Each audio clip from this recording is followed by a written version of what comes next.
I'm going to walk through how I would help a student debug example 1, and this has to do with misconceptions around the concept of nested loops.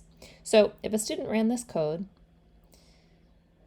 it should come out with some stars, but if they're reading this description here, they should realize that it's not what we're expecting. And so if the student came to me and said, hey, this code isn't working like I expected it to, I would ask them to actually draw out what they expected it to look like. So it should say print, or it should print a rectangle, 3 rows, 5 columns each, height equals 3, width equals 5. And so because this is star art, the student could pretty quickly and easily just type out what they expected to see.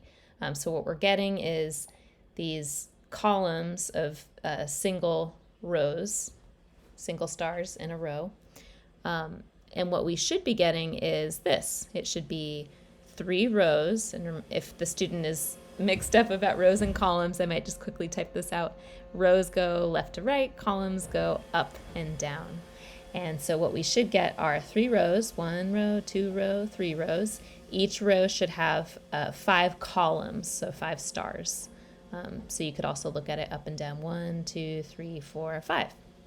So that's what we do expect, but what we're getting is what's been printed out here in Replit. And so the next thing I might ask the student to do is just trace through each line and tell me what's happening. And so starting at the top, we have an outer loop, and then there's an inner loop that we'll get to in a moment. So for I initialized to 1, while I is less than or equal to 3, increase I by 1, okay. And so doing that, we go, each time I iterates, we go into the inner loop. And here's what's happening in the inner loop. We have J, okay, that makes sense. So I up here, J down here. J is the counter.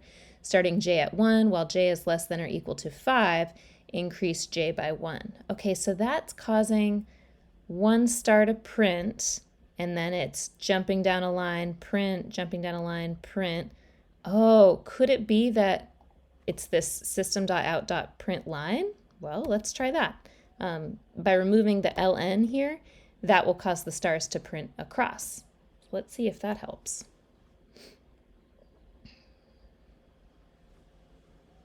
And let's see.